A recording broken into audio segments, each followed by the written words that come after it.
Monday is here, and with it, a new episode of COVID Chats. My guest today is Elise Otzenberger. She is a French writer, actress, and filmmaker, and is currently quarantining with her family away from Paris. It was wonderful to meet her over Zoom and discuss the situation in France as well as what she has been up to. Now, on to the episode.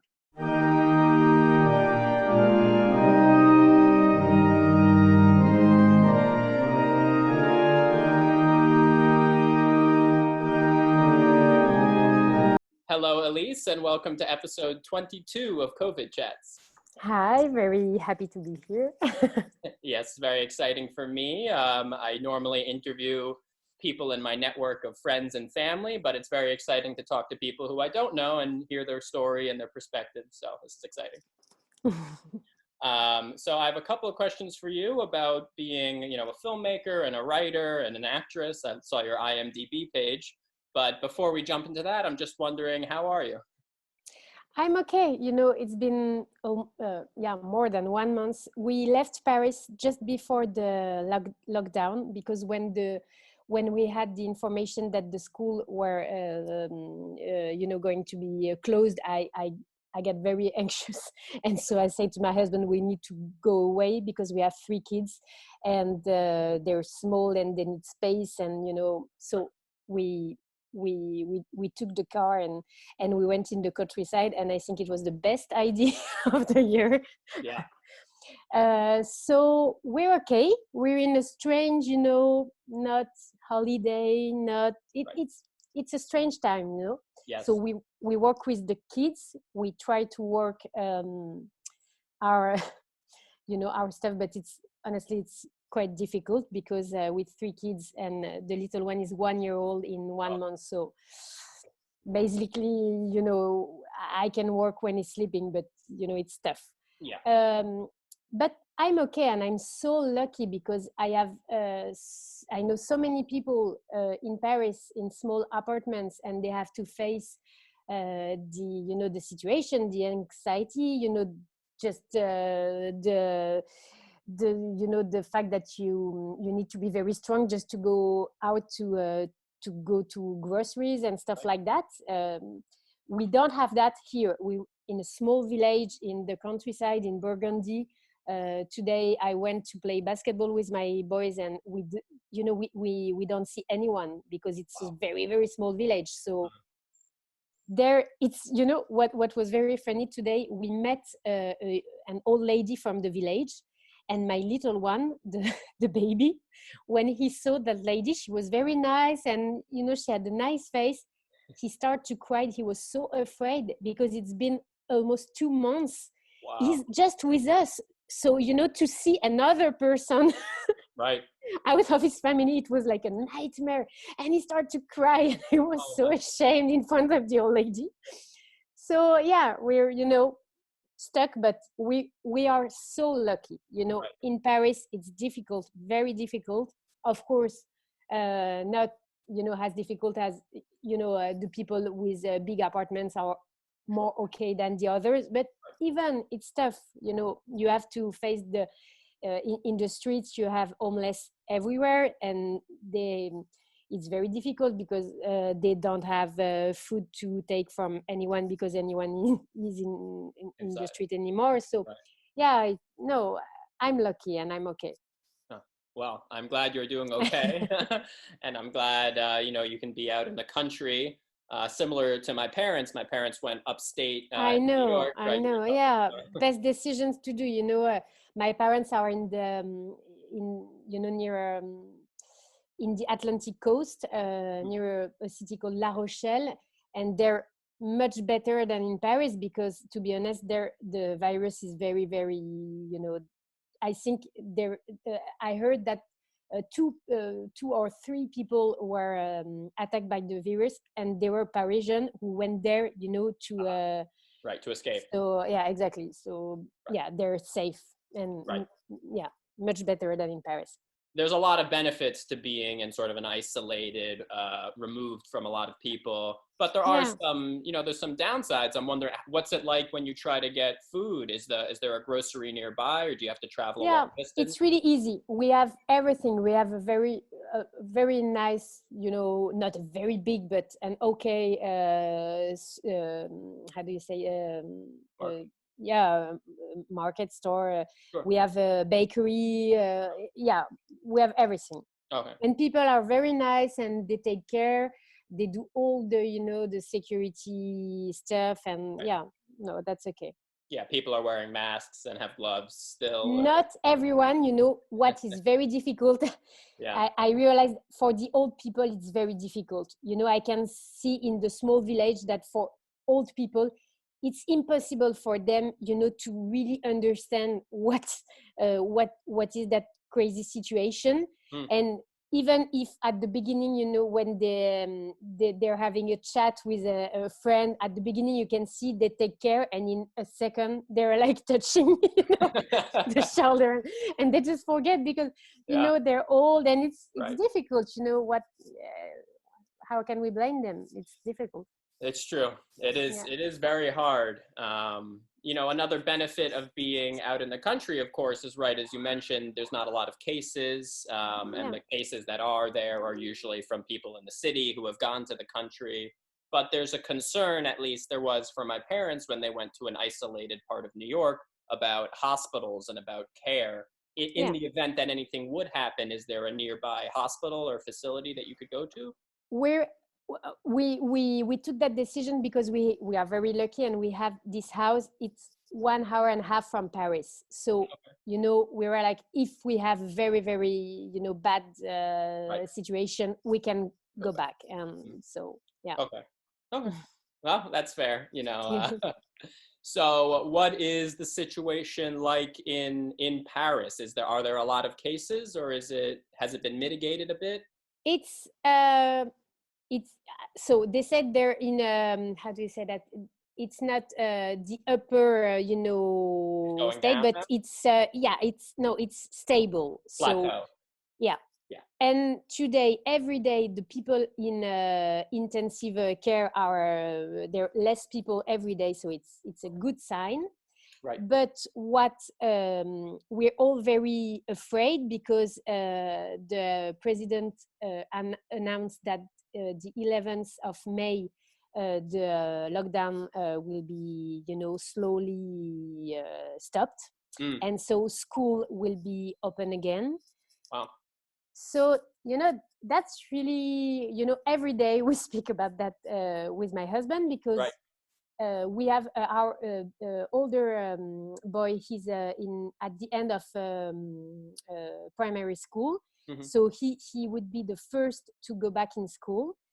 And of course I want him to go back, because I can see, he misses his friend and it's Right. difficult. Right. But on the other end, we are very afraid, because to go back in Paris and to be, in front of all that danger, and Yeah. people are lying a lot, and I can remember when I was a kid, everyone was telling that the Chernobyl rainbow was stopped, just before France, Mm. and we were supposed to be very safe, and so I don't want to be, like very, very paranoid, and Right. I'm not like that.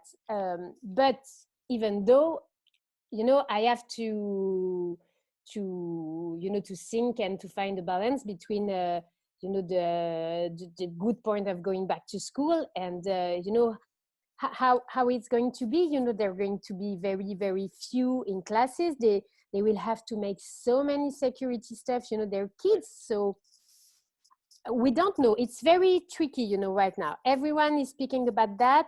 Mm. I have the feeling that, we're in 50,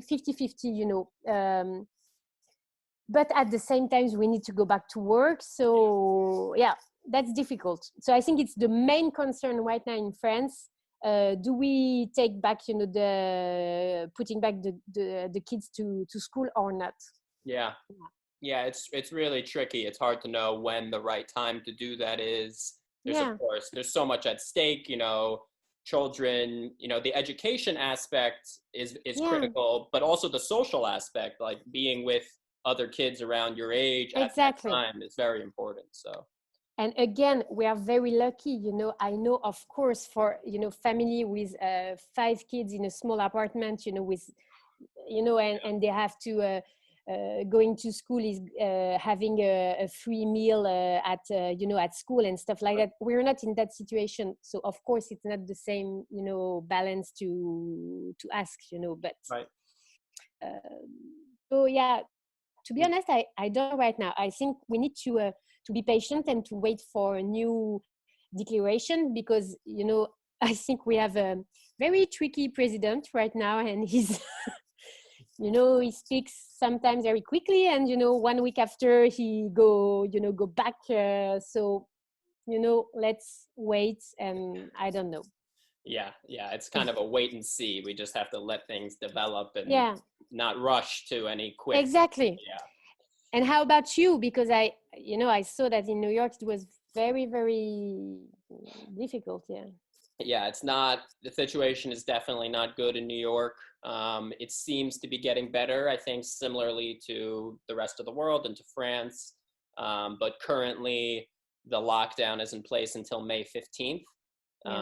And there aren't plans yet to sort of reopen. It's sort of just lockdown until May 15th, and then we'll see if we extend the lockdown and how much. So that's tricky. And, public schools have already announced a little while ago that they'll be closed until the end of the year. So, that's not coming back. Everybody is required to wear a mask when they're outside. So you see everyone with masks and usually with gloves. There's sometimes lines for the grocery store. I'm alone in the apartment, so that has its ups and downs. Luckily, it's a big apartment and I'm only one person, so it doesn't feel like the walls are closing in on me. But certainly, if I had a big family and I was in a small apartment, I mean, that would be very difficult. Especially if you're in a, not as good of an economic situation. You have to share electronic devices, right? Because you have to do work, but your kids need to be online for school and whatnot. What's the situation like for online learning with your kids? Are they on tablets or computers? Yeah, the teacher, they do their best, to be honest, but at the beginning they were sending us so many stuff to do.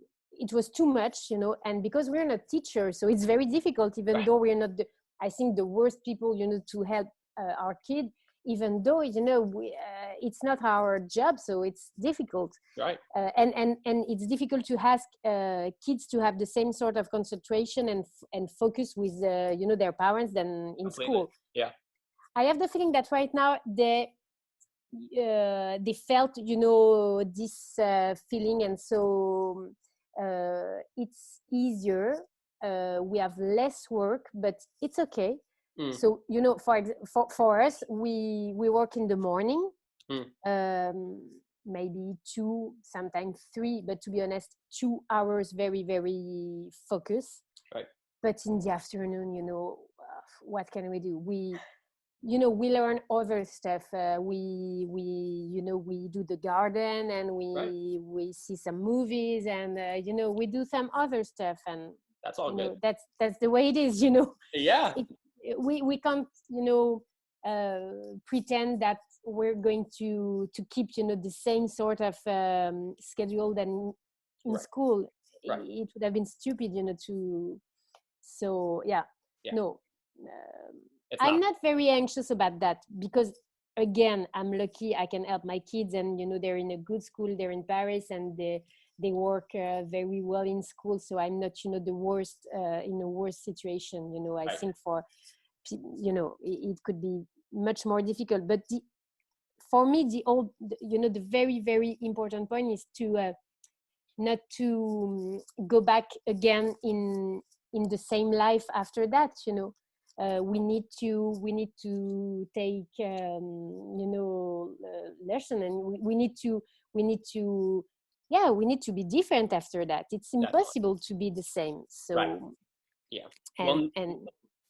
no, I mean, well, I don't want to cut you off, but we'll never go back to a world where I hope so. But you know what, in a way, sometimes I'm afraid, because every day I hear the news on the radio, and I'm like, okay, I know I can hear a lot of people who are very, very motivated, to change stuff. And in the same way, you can hear that all the big companies and everything, they just want to go back, at the same very quickly because, they need money and they need to, so we have up and downs, Some morning I'm like, okay, it's going to be wonderful and we're going to be so strong after that. And the day after I'm like, oh, that's a nightmare. And what kind of world I'm going to, to live to my kids. And I know. It's gonna be a different world. And I mean, I think there is room for change, but we certainly need to support and help the institutions that got us to this place in the world. Yeah. All these big companies who employ many people and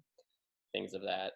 I think it's great that you're having your kids do gardening and watching some movies too. I think that's super important. Yeah, I think so, and that's, I know how to do that. So, Right. Gardening, not very well, but, Sure. I pretend to be a very good gardener. So. Right. And they're small, so they can, Yeah. Well, I mean, I can lie to them. And so. Right. You're a master gardener over here. Exactly.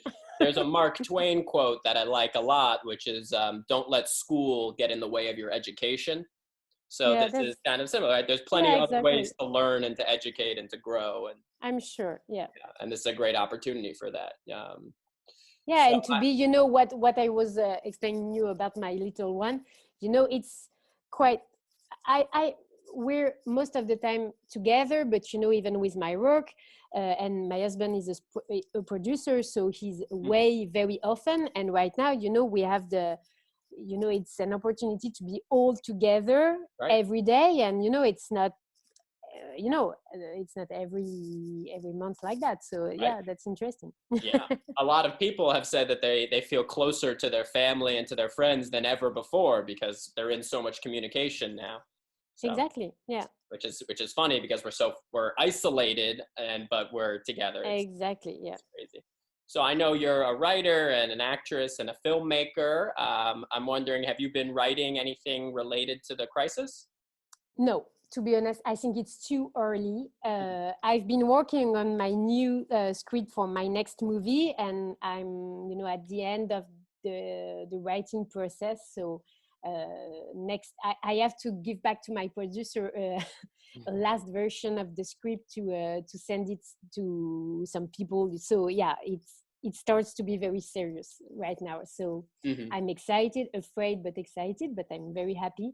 Right. No, I'm not writing at all about the crisis, but for me, it always takes time to, for example, with my first movie, the movie was about a trip I did 11 years ago right now. And it took me almost 4 to 5 years to start to write about that event. So maybe it will be the same with that, crazy time. I don't know, maybe in 5 years I will be, I will write about that. I don't know. Do you think do you think there will be other content related to the crisis? Maybe not right when it's over, but a little bit down the line, as you mentioned. Do you think? I think so, but you know what? Even now in the French TV, we have, they made a small comedian program, about the crisis right now, and they produced. It's not very, very good, to be honest. But, it was a try, at least. And they did, so I think in maybe 1 week and a half, they produced everything. They asked very famous actors to play in it. It's amazing. Yeah, to be honest, it's not very, very good, but it was put together. So maybe it's good. Maybe it's good to wait a little. Let's not rush into it. Yeah, exactly. To make a very proper reflection about the situation. And yeah, we all need time to process and to think about exactly. it. Yeah. Be careful with the jumping in. Yeah, exactly. What's the name of the program? Is it all in French, or can I find it online? I'm not so sure. What's the name? It's I can't remember. It's a stupid name. You know what? I will send you the. Okay. I'm not so sure. Maybe in the French TV website. Maybe I can send you. I will try to find for you there. Now, I'm curious because it's. Yeah. It's interesting, but it's very French. I don't know. To be honest, with that kind of program, you have much better. You are the king of that. With the Saturday Night Live and stuff like that. You're Right. definitely the masters. In France, we're not. We're good to make very art house movie. Right. It's not, Less comedy over there. I think so. Yeah, I think We so. try, but we're not as good as.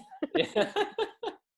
Yeah, that is interesting, right? It's like most of the comedy does seem to come from America. Like stand-up comedians are almost all American. I Yeah. mean, there are some international stand-up comedians, but it's an interesting thing. Yeah, but not the.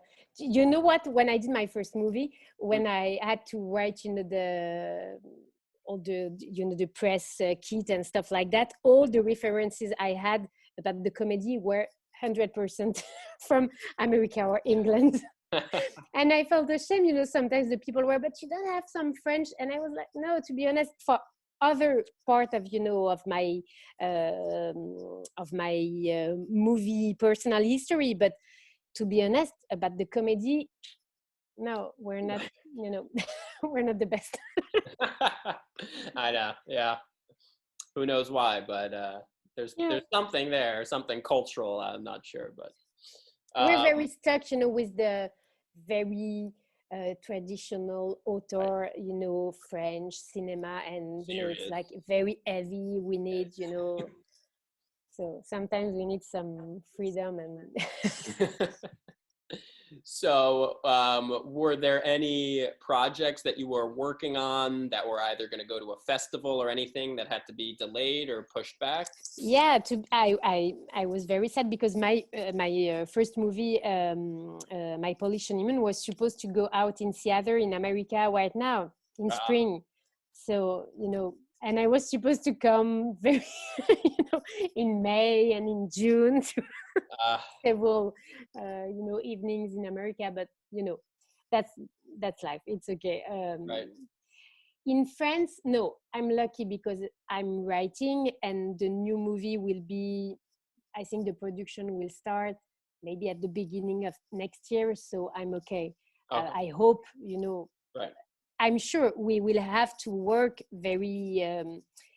It will not be the same, For sure, the rules and a lot of stuff are going to be different. Right. But I'm not in the situation, I have a friend, for example, she was supposed to her movie was supposed to go out just before the lockdown. It's a nightmare, So you work 4 or 5 years on a movie, and that's tough. Terrible. Yeah. I saw the trailer for My Polish Honeymoon, and it looked it looked very nice. Is the full movie available for streaming online or? Not now. So I don't know what my American distributor will do. Mm-hmm. I think he will have to find. So because the movie will not go in theater, at the time he was supposed to go, maybe he has in mind to delay, that.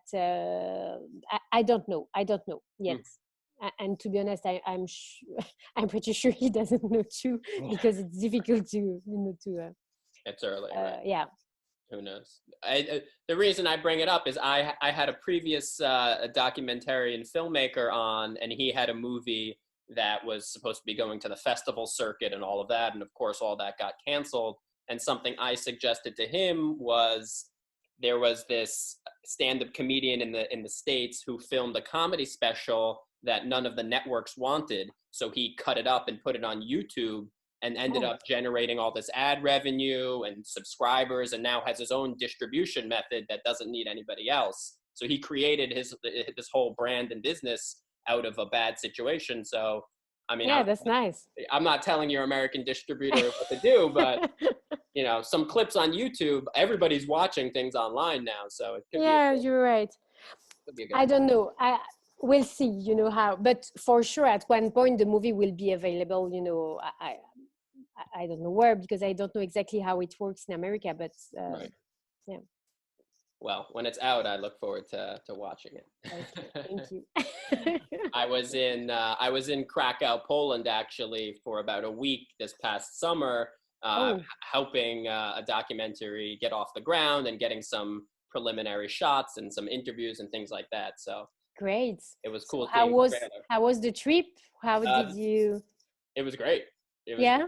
I had never been to Poland, and I had never been to any of the old Jewish quarter and all this history that's there. And of course, my mother, and she's a Polish Jewish historian, so I've heard all of this for many years. So it's interesting to actually see it firsthand and be there. It's a beautiful country. Krakow is a great city. I wish I could have spent more time there, but. And how did you feel? Because that's how the movie is about. I had the feeling when I was there that I was very, moved to be there because it was very strong. But at the same time, I get so anxious when I saw all the business, about the Jewish history and, the, I call that the Shoah Disneyland, with all the little dolls and the stuff. And I was so shocked and so frightened about that. It's strange, you, in a way, you're happy to have some work on the memory. Right. But on the other hand, you're like, it's not exactly the way I would have, liked to be that work done. It's absolutely. It's tricky. I mean, it's wonderful to be there and to witness the history firsthand and to be in that city. Yes, at the same time though, that sort of tourism and like it kind of rubs you the wrong way, the way they're kind of exploiting the history of the Holocaust and all the background of the Jews. Exactly. It seems it's almost inevitable though, just with sort of globalization and the Western influence on the world and things like that. So I understand it.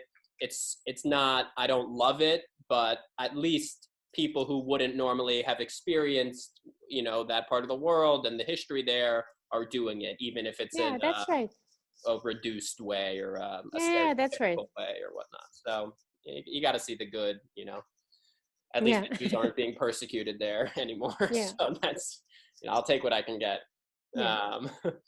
So when I had the documentarian filmmaker on the show, I asked him this question, and I'm curious to ask you it as well. Are there any pieces you'd recommend, whether it be a movie or a book, but that explore solitude or loneliness or quarantine? The first, because I was speaking about that movie to my 11-year-old boy, Gravity. For me, that's the best movie about that strange feeling of being alone. I'm not in that situation because I have a family and but I know a lot of people are just by themselves in places, and that movie, to be honest, Sandra Bullock performance is, every time I look at that movie, I cry from the beginning to the end. It's very, very strong. So maybe that movie, it's the first idea I have in mind. And no, maybe right now we need book with a lot of people to feel some the opposite. Maybe it's very difficult for me to read right now because in the evening I try to work and I don't have the time to read a lot. We try to read funny stuff with the kids, so we bought all the Roald Dahl novel and stuff like that because we need some craziness and fantasy and stuff like that. I think in that. We all need a little comedy now. I think so. Gravity, that's the movie with George Clooney and Anne Hathaway about space? No, not Anne Hathaway. Or not Scarlett Sandra Bullock, George Clooney, but he has a very, very small part. She's, almost alone from the beginning to the end of the movie. That's an amazing movie. Beautiful movie. So beautiful. For me, that director, Cuarón, is one of the best director, for the right now, all his movies are so strong for me. I don't know if you see the Children of the Men, that movie. No, let me write it down. Beautiful movie, and it's really interesting even right now, because it's about it's a science fiction movie in a very close future with where the world would be facing in a very nightmare way the how do you say that the immigrants crisis, Right. Yeah, you need to see that. Children of the Men. Children of the Men. Yeah, beautiful movie. I will write that down. But Gravity, you know, she's alone in a spaceship in the middle of nowhere, so you know, it's interesting to Right. to feel how she, you know, she has to deal with that. Yeah. Absolutely. Yeah. No, I mean, there's so many people who, before quarantine, were already quarantining. They were already solo, whether they were an astronaut in space or Yeah, if they were just somebody who didn't like to exactly. go outside or, Yeah. you know. I was reading an article in NPR about an astronaut who's actually supposed to land in like a week or two, and they've spent 7 months up in space, and now they're coming down to this crazy, isolated quarantine world. It's just what a shock it must be for them. I mean, that's wild. So, you know, I don't want to get too political, but I'm curious your thoughts on this. I know in France, there were all of these yellow vest protests and things of that nature, which I know protesting, of course, has to be put on hold now because people can't gather and things like that. Do you think these sort of protests will come back once this is eased, or are people rethinking the protests?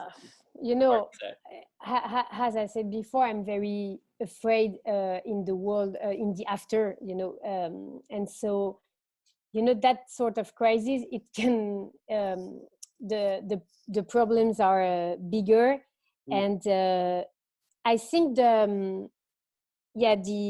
all the environmental question and stuff like that are very, very up right now. People are questioning their you know, how they deal with the earth right now, you know, very, very strongly and deeply, I think.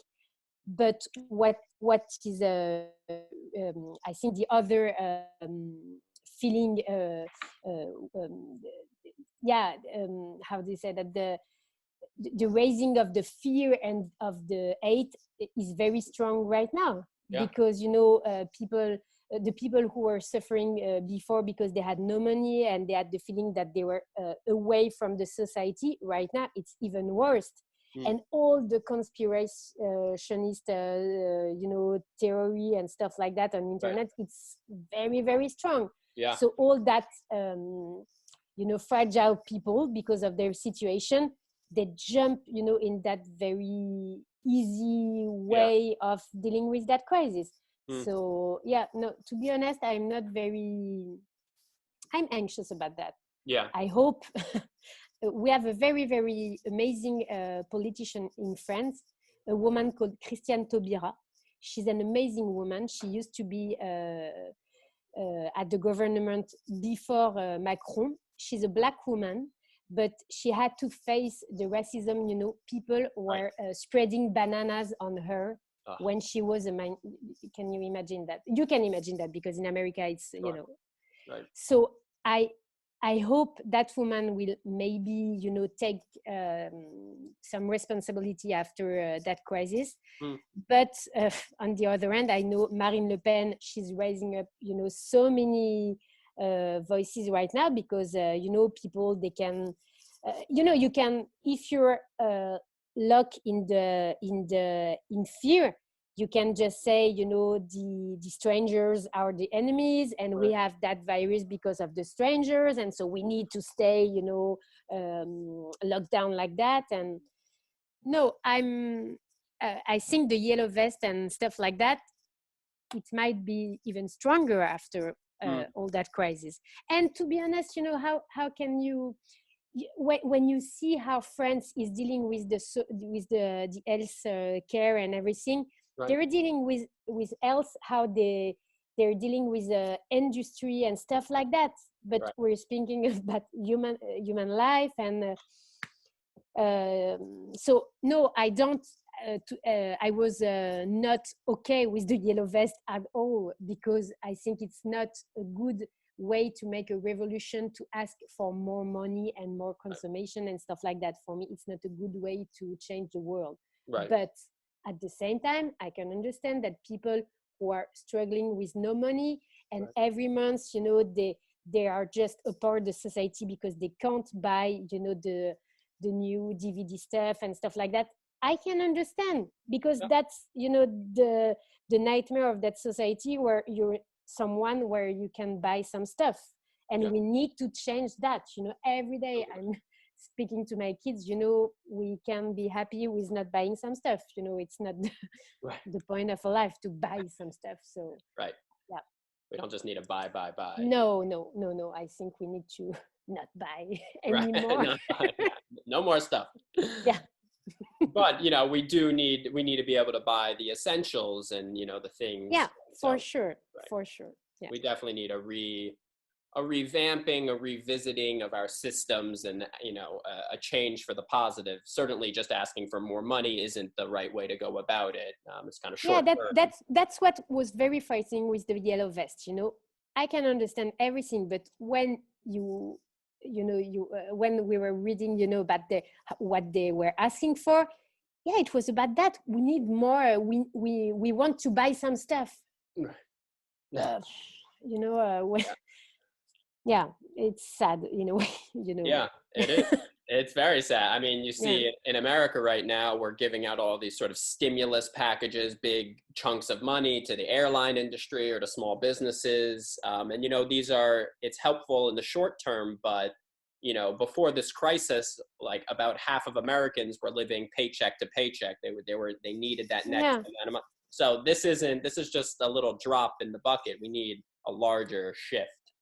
But you know what? These people in France, they're the exact same people as the people who were elected your president. You know, that's the same. I know. Yeah. It's very tough. I know. Yeah. And this is the moment where we really need good leadership. We need strong people in charge who are giving out the right information, who are treating health as the number one priority over, you know, Yeah. money or industry. You know, of course, Exactly. that's important too, but people's health is Yeah. more important. So I don't want to take up too much more of your time. I know it's late for you over there in France. Are there any closing thoughts or things you'd like to say? No. So yeah. So the end of the lockdown in New York, is it the 15th? Right now, it's set for May 15th. I have a feeling it's going to be extended, though, because even though cases are going down, May 15th is like 3 weeks away right now. It's April 24th. So yeah, about 3 weeks. I just don't see, even if cases are on the decline, the virus is still out there. So if you open up too early, you risk having another big bounce. Yeah. So I'd rather be safe than sorry, but I do understand the people Of who need to open their businesses. I mean, I get that too. Yeah. Yeah. It's kind of, I think what it's going to be is a sort of an easing of the restrictions, and then they bring them back a little bit, and they ease and they bring it back. It'll be gradual over time, but you know. Okay. So good luck with everything. Yes. Thank you. You too. Whenever you remember the name of that French program. Yes, I'm going to send you. I promise you. Yeah. And let me know when the movie is available for streaming. I'd love to see it. For sure. Okay. Okay. Thank you, Elise. Bye-bye. Bye-bye. Thank you so much. Goodbye. Of course.